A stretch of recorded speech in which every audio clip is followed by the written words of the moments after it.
Netflix know what they're doing, and they do it every year. Today we continue on our ride on the train of nostalgia and Christmas mood, and we're gonna take a look at the Hot Frosty movie from Netflix. The plot is as simple as it gets, and pretty much what the creators told us it would be. The main heroine, Kathy, is absolutely incapable of sustaining her own life. Her house is almost falling apart, it's freezing inside, she spends most of the time at her work as the owner of the diner in a small town called Hope Springs.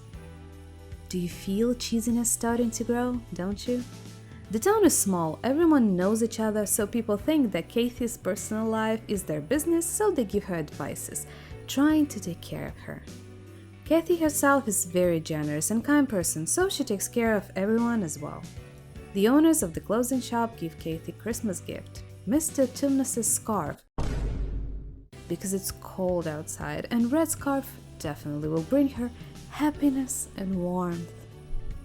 Good things come to you when you're out in the cold. Well, sounds much better than good things come to you when you least expect it. Having many warm clothes at home, especially a yellow blanket, Kathy decides to give the scarf to a poor naked bulk snowman, because he's the only one from the snowman trio doesn't have one, and it is just unfair. At night, Snowman comes to life, becoming Mr. Tumnus himself, You just have to say that you're fine when you're not really fine. but with the mind of a child, and the comedy begins. We go through the cycle of Hallmark/Netflix Christmas movies with the funny, allegedly, cop and his partner. City boy thinks he's gonna solve a mystery with his fancy computer phone. City boy! City boy! Breaking fourth wall, playing comedy, and all of that music like TV sitcoms from 2000.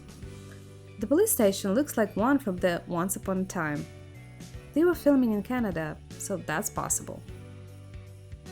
Mr. Tumnus, Jack as he called in the movie, breaks the window, steals clothes, then finds Kathy, starts living with her, fixing her life, and lives of people in town. We also get to know a sad story about Kathy's husband. Bad Photoshop still exists in the movies. At this point, I'm convinced it was made on purpose.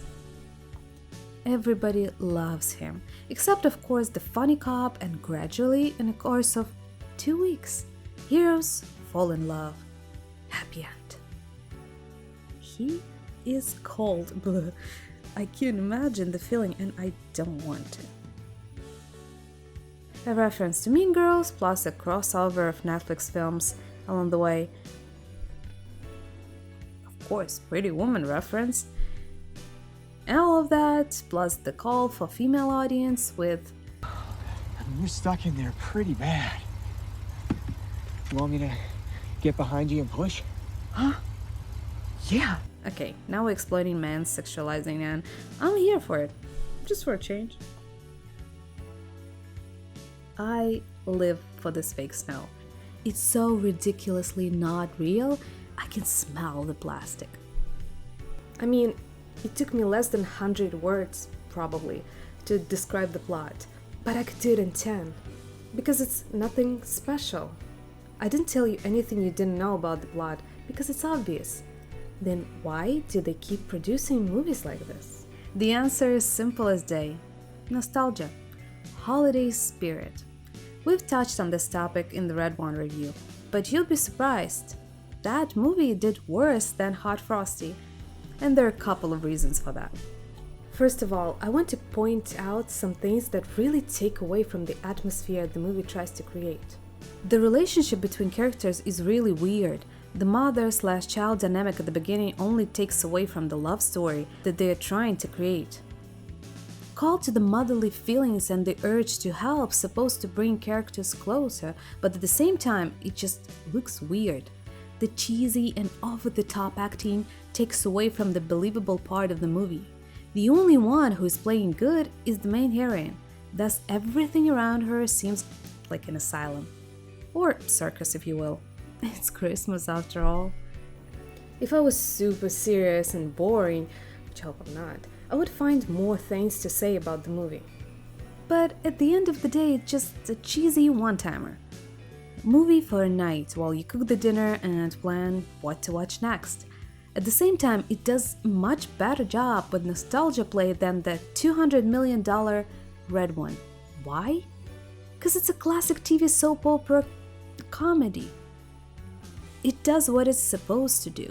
Bring us back to the TV era, to the original Mean Girls, to the Pretty Woman. I mean, even I'm too young for that. But the authors knew their audience. Women of every age, who secretly giggle at the sight of a masculine man fixing the roof in just jeans while it's freezing outside. I mean, come on. Why to take that little guilty pleasure away from them? Us. I'll be honest, I gave in by the end of the movie and giggled a couple of times. I mean, the man is not my type, but cheesy jokes, count me in. I got weird sense of satisfaction from this movie. Yeah, it's cringe and poorly made, but fun to watch if you don't take it seriously. Yes, it's really far-fetched. Everything is holding on the feeling of Christmas magic. I'm not gonna even talk about the plot holes because it doesn't matter. The movie is supposed to call to your feelings, memories, etc. but doesn't hold any artistic value. And we knew that, didn't we? But who cares? The most fun part is credit and bloopers. It was really nice and fun to watch. Watch only good movies that make you giggle and relax. Town looking for you, Like who? like the sheriff. Like that sheriff? Hello, stranger. You should speak up. He can't hear you through the glass. Okay,